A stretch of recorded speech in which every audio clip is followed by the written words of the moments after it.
Hello everyone, जय हिंद। आप सभी को मैं हूं शिव और आज रेलवे ग्रुप डी परीक्षा 2022 का 11 सितंबर का फर्स्ट शिफ्ट का एग्जाम नहीं हुआ है। तो फ्रेंड्स, यह वीडियो सिर्फ उन कैंडिडेट के लिए है जिनका एग्जाम अभी तक नहीं हुआ है, आने वाले अगले दिनों में है। तो फ्रेंड्स, अगर आपका भी एग्जाम अभी तक नहीं हुआ है तो आप लोग इस वीडियो को पूरा देखिएगा। इस वीडियो में हमने जीके और साइंस के एक्सपेक्टेड 45 क्वेश्चन को कवर करने वाले हैं। फ्रेंड्स, ये सभी क्वेश्चन पिछले शिफ्टों पर बेस्ड होंगे, यानी रेलवे ग्रुप डी के अभी तक जितने भी शिफ्ट का एग्जाम हुआ है उस पर बेस्ड इस 45 क्वेश्चन को बनाया गया है। तो फ्रेंड्स, आप लोगों से रिक्वेस्ट है कि आप लोग एग्जाम देने से पहले इन सब क्वेश्चन को पढ़ के जाना। इससे रिलेटेड क्वेश्चन आपके एग्जाम में जरूर पूछे जाएंगे।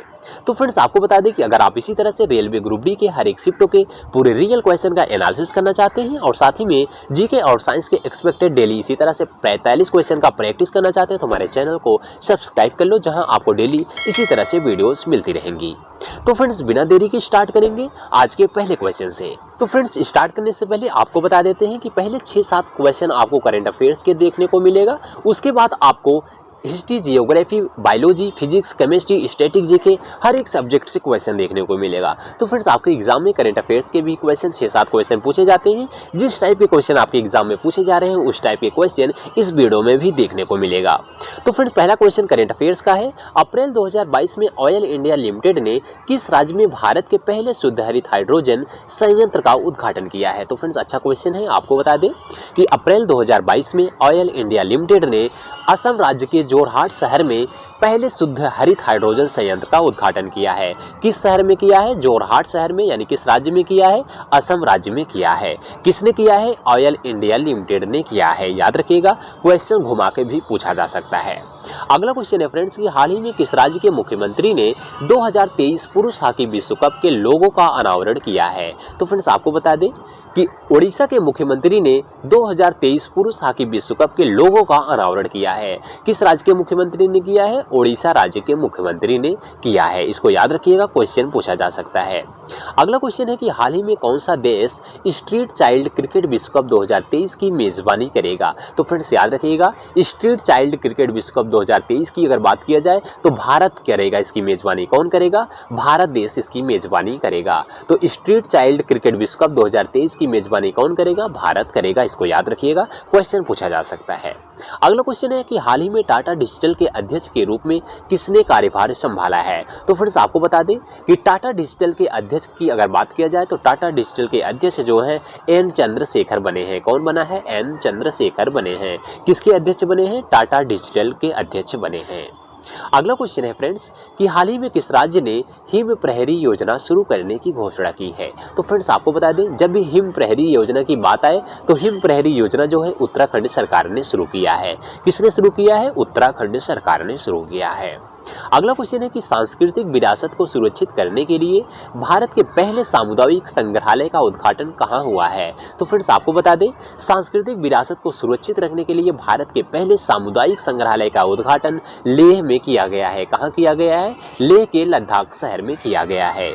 तो सामुदायिक संग्रहालय का उद्घाटन कहाँ किया गया है? लेह के लद्दाख शहर में किया गया है। इसको याद रखिएगा, क्वेश्चन पूछा जा सकता है। अगला क्वेश्चन है फ्रेंड्स कि पेंडुलम को चंद्रमा पर ले जाने पर उसकी समय अवधि में क्या परिवर्तन होगा? तो फ्रेंड्स, आपको बता दें, पेंडुलम को जब चंद्रमा पर ले जाया जाता है तो उसकी टाइम पीरियड जो होती है उसका टाइम पीरियड इंक्रीज हो जाता है। तो यानी उसका टाइम पीरियड जो होगा वो बढ़ जाएगा। तो याद रखिएगा, पेंडुलम को चंद्रमा पर ले जाने पर उसकी समयावधि जो होती है उसकी समयावधि बढ़ जाएगी। तो आंसर होगा बढ़ेगी।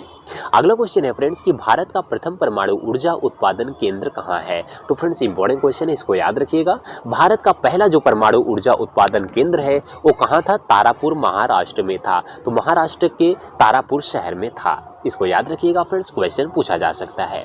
अगला क्वेश्चन है कि ज्वालामुखी रिंग ऑफ फायर या घेरा किस महासागर से संबंधित है? तो फ्रेंड्स, आपको बता दें, जो ज्वालामुखी रिंग ऑफ फायर है वो प्रशांत महासागर से संबंधित है। किससे संबंधित है? प्रशांत महासागर से संबंधित है। सीधा सीधा पूछा जा सकता है कि जो घेरा है, ज्वालामुखी घेरा है, वो किस महासागर से संबंधित है? तो प्रशांत महासागर से संबंधित है।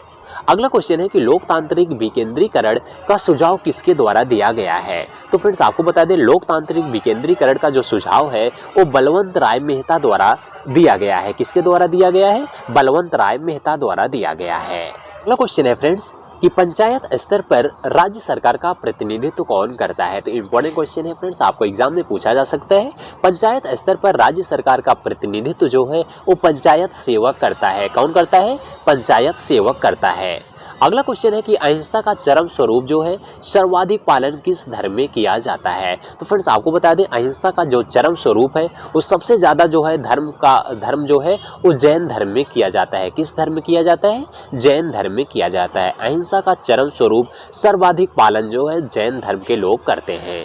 अगला क्वेश्चन है फ्रेंड्स कि बल्ब को तोड़ने पर तेज आवाज़ होती है क्यों। तो फिजिक्स से क्वेश्चन है, अच्छा क्वेश्चन है। आपको बता दें, बल्ब को तोड़ने पर तेज आवाज़ क्यों आती है। तो बल्ब के अंदर निर्वात में जो हवा होती है वो तेजी से प्रवेश करती है, इसके कारण बल्ब को तोड़ने पर तेज आवाज़ आती है। अगला क्वेश्चन है कार्बनिक यौगिकों के सूक्ष्म जीवों द्वारा धीरे धीरे अपघटित होने वाली क्रिया को क्या कहते हैं। तो फ्रेंड्स आपको बता दें, कार्बनिक यौगिकों के सूक्ष्म जीवों द्वारा धीरे धीरे अपघटित होने की क्रिया को किण्वन कहा जाता है। इसका आंसर याद रखिएगा, उसे किण्वन कहा जाएगा। अगला क्वेश्चन है कि पारिस्थितिकी तंत्र के दो घटक कौन से हैं। तो फ्रेंड्स इंपॉर्टेंट क्वेश्चन है, आपको पूछा जा सकता है कि पारिस्थितिकी तंत्र के दो घटक कौन से हैं। आपको 4 ऑप्शन दिया गया होगा, उनमें से आपका ऑप्शन देखने को मिलेगा जैविक और अजैविक घटक। तो याद रखिएगा, पारिस्थितिकी तंत्र के दो घटक कौन से हैं? जैविक घटक और अजैविक घटक हैं। अगला क्वेश्चन है उच्च तापक्रम पर किसी जंतु की परिस्थिति को क्या कहते हैं। तो फ्रेंड्स याद रखना, उच्च तापक्रम पर किसी जंतु की परिस्थिति को क्या कहते हैं? एस्टिवेशन कहते हैं। क्या कहा जाता है? एस्टिवेशन कहा जाता है। अगला क्वेश्चन है फ्रेंड्स, अच्छा क्वेश्चन है, राधा मोहन कप का संबंध किस खेल से है। तो फ्रेंड्स याद रखिएगा, राधा मोहन कप जो है वो पोलो से संबंधित है। यानी जो राधा मोहन कप है वो किससे संबंधित है? पोलो खेल से संबंधित है। अगला क्वेश्चन फ्रेंड्स फुल फॉर्म से पूछा गया। आपके एग्जाम में फुल फॉर्म से भी एक क्वेश्चन जरूर पूछा जाता है, इसको याद रखिएगा। डीवीडी का पूरा नाम क्या है अगर पूछा जाए तो डीवीडी का पूरा नाम होता है डिजिटल वर्सेटाइल डिस्क। तो याद रखिएगा, डीवीडी का पूरा नाम डिजिटल वर्सेटाइल डिस्क होता है। अगला क्वेश्चन है कि भारत के किस राज्य में विश्व का सबसे बड़ा थोरियम का भंडार है। तो इंपॉर्टेंट क्वेश्चन है फ्रेंड्स, याद रखिएगा, भारत के केरल राज्य में सबसे बड़ा थोरियम का भंडार है। किस राज्य में है? केरल राज्य में है। भारत का सबसे बड़ा, विश्व का सबसे बड़ा थोरियम भंडार भारत के केरल राज्य में है। अगला क्वेश्चन है 73वें संविधान संशोधन अधिनियम किस तिथि से लागू हुआ है। तो फ्रेंड्स आपको बता दें, 73वें संविधान संशोधन से ऑलरेडी क्वेश्चन पिछले शिफ्ट में क्वेश्चन पूछा गया था। इसमें पूछा गया है कि 73वें संविधान संशोधन जो अधिनियम है वो किस तिथि से लागू हुआ था। तो याद रखिएगा, 24 अप्रैल 1993 से लागू हुआ था। तो 73वां संविधान संशोधन अधिनियम जो है 24 अप्रैल 1993 ईस्वी में लागू हुआ था। अगला क्वेश्चन है कि द्रवों तथा गैसों में ऊष्मा का स्थानांतरण किस विधि द्वारा होता है। तो फ्रेंड्स आपको बता दें, द्रवों तथा गैसों में ऊष्मा का स्थानांतरण जो होता है वो संवहन के द्वारा होता है। किसके द्वारा होता है? संवहन के द्वारा होता है। अगला क्वेश्चन है और इम्पोर्टेंट क्वेश्चन है कि एक फ्यूज तार का उपयोग किसके लिए किया जाता है। तो फ्रेंड्स आपको बता दें, जो फ्यूज तार का जो उपयोग किया जाता है वो अत्यधिक धारा प्रवाह के समय विद्युत परिपथ को तोड़ने के लिए किया जाता है। यानी फ्रेंड्स जब धारा का प्रवाह तेज होता है तो विद्युत परिपथ का जो फ्यूज तार होता है वो गल जाता है। तो यानी धारा जो है डिस्कनेक्ट हो जाती है, इसलिए फ्यूज तार का उपयोग किया जाता है। अगला क्वेश्चन है कि पंचायती राज संस्थाओं के उच्चतम स्तर पर कौन होता है। तो फ्रेंड्स आपको बता दें, पंचायती राज संस्थाओं के उच्चतम स्तर पर जिला परिषद होता है। तो इसके याद रखिएगा, क्वेश्चन पूछा जा सकता है, पंचायती राज संस्थाओं के उच्चतम स्तर पर कौन होता है। तो जिला परिषद होता है। अगला क्वेश्चन है सिक्किम को किस वर्ष भारतीय संघ में संयुक्त राज्य के रूप में शामिल किया गया है। तो फ्रेंड्स इंपॉर्टेंट क्वेश्चन है, यह ऑलरेडी क्वेश्चन पूछा हुआ क्वेश्चन है। सिक्किम को किस वर्ष में भारतीय संघ में संयुक्त राज्य के रूप में शामिल किया गया? सन 1974 ईस्वी में शामिल किया गया था। याद रखिएगा, कब किया गया था? 1974 ईस्वी में किया गया था। अगला क्वेश्चन है भारत में प्रथम रेलवे लाइन किस ब्रिटिश गवर्नर जनरल के समय बिछाई गई थी। तो फ्रेंड्स याद रखिएगा, भारत में प्रथम रेलवे लाइन जो है वो लॉर्ड डलहौजी के ब्रिटिश गवर्नर जनरल के समय बिछाई गई थी। किसके शासनकाल में? लॉर्ड डलहौजी के समय में बिछाई गई थी। अगला क्वेश्चन है सती प्रथा का अंत करने तथा ठगी को समाप्त करने का श्रेय किसको जाता है। यानी फ्रेंड्स आपको बताना है कि सती प्रथा का अंत किसके द्वारा किया गया था? लॉर्ड विलियम बेंटिंग के द्वारा किया गया था। तो फ्रेंड्स सती प्रथा का अंत करने तथा ठगी को समाप्त करने का श्रेय जो है लॉर्ड विलियम बेंटिंग को जाता है। अगला क्वेश्चन है कि लिफ्ट में मनुष्य का प्रत्यक्ष वजन वास्तविक वजन से कम रहता है क्यों? तो फ्रेंड्स आपको बता दें, लिफ्ट में मनुष्य का जो प्रत्यक्ष वजन होता है वास्तविक वजन से कम रहता है। कब रहता है? जब लिफ्ट तेजी से नीचे जा रही होती है। जब लिफ्ट जो है तेजी से नीचे जाती है तो मनुष्य का जो प्रत्यक्ष वजन होता है वो वास्तविक वजन से कम होता है, और जब लिफ्ट ऊपर की ओर जाती है तो वास्तविक वजन जो होता है वो वास्तविक वजन से हमेशा जो प्रत्यक्ष वजन होता है वो ज़्यादा होता है। तो जब लिफ्ट ऊपर जाती है तो वजन ज़्यादा होगा, और जब लिफ्ट नीचे आती है तो वजन कम होता है।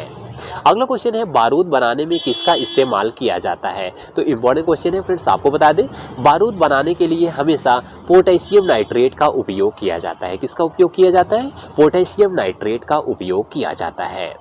अगला क्वेश्चन है कि लाल सागर का लाल रंग किसकी उपस्थिति के कारण होता है? तो फ्रेंड्स आपको बता दें लाल सागर का लाल रंग शैवाल की उपस्थिति के कारण होता है। तो इसका आंसर शैवाल बिल्कुल सही होगा। अगला क्वेश्चन है किसी परमाणु के परमाणु द्रव्यमान और द्रव्यमान संख्या के अंतर को क्या कहते हैं? तो फ्रेंड्स वेरी इंपॉर्टेंट क्वेश्चन है, आपको बता दें कि परमाणु के परमाणु द्रव्यमान और द्रव्यमान संख्या के अंतर को द्रव्यमान क्षति कहा जाता है। क्या कहा जाता है? द्रव्यमान क्षति कहा जाता है। इसको याद रखिएगा, क्वेश्चन पूछा जा सकता है। अगला क्वेश्चन है शिकागो के प्रसिद्ध विश्व धर्म सम्मेलन में भारत का प्रतिनिधित्व किसने किया था? तो फ्रेंड्स आपको बता दें शिकागो के प्रसिद्ध विश्व धर्म सम्मेलन में भारत का प्रतिनिधित्व जो है वो स्वामी विवेकानंद ने किया था। क्वेश्चन बन सकता है किसने किया था? स्वामी विवेकानंद ने किया था। अगला क्वेश्चन है कि किस नदी की घाटी गहरी खंडभूमि के लिए विख्यात है? तो फ्रेंड्स नदी से भी क्वेश्चन एक दो क्वेश्चन जरूर बन रहा है, इसको आप लोग पढ़ के जाइएगा। किस नदी के घाटी जो है वो गहरी खंडभूमि के लिए विख्यात है? तो चंबल नदी की जो घाटी है वो खंडभूमि के लिए विख्यात है। तो इसका आंसर चंबल नदी बिल्कुल सही होगा। अगला क्वेश्चन है कि राष्ट्रीय विकास परिषद का प्रदेश जो है सचिव कौन होता है? तो राष्ट्रीय विकास परिषद का प्रदेश सचिव कौन होता है? तो आपको बताना है। तो इसका प्रदेश सचिव नीति आयोग का सचिव होता है। तो इसका आंसर नीति आयोग का सचिव बिल्कुल सही होगा। अगला और लास्ट क्वेश्चन है फ्रेंड्स कि अनुच्छेद 356 का संबंध किससे है? तो फ्रेंड्स आपको बता दें अनुच्छेद 356 का संबंध राष्ट्रपति शासन से संबंधित है। तो इसका आंसर राष्ट्रपति शासन बिल्कुल सही होगा। क्वेश्चन बन सकता है कि राष्ट्रपति शासन का संबंध किस अनुच्छेद से है? तो अनुच्छेद 356 से संबंधित है, यानी 356 से राष्ट्रपति शासन का संबंधित है। तो फ्रेंड्स आज के वीडियो में बस यही तक। वीडियो पसंद आई हो तो वीडियो को लाइक कीजिएगा, दोस्तों में शेयर कीजिएगा, जिससे अपने साथ ज़्यादा से ज़्यादा स्टूडेंट्स जुड़े और हम आपके लिए डेली इसी तरह से मोस्ट इंपॉर्टेंट क्वेश्चन का प्रैक्टिस करा सकें। तो फ्रेंड्स मिलते हैं नेक्स्ट वीडियो में। अगर आप चाहते हैं कि अगर आपको इसी तरह से डेली रेलवे ग्रुप डी के हर एक शिफ्टों का एनालिसिस कराया जाए और साथ ही में एक्सपेक्टेड जीके और साइंस के क्वेश्चन का प्रैक्टिस कराया जाए तो हमारे चैनल को सब्सक्राइब कर लो, जहां आपको डेली इसी तरह से वीडियोस मिलती रहेंगी। तो फ्रेंड्स मिलते हैं किसी और नई वीडियो में, तब तक के लिए जय हिंद जय भारत।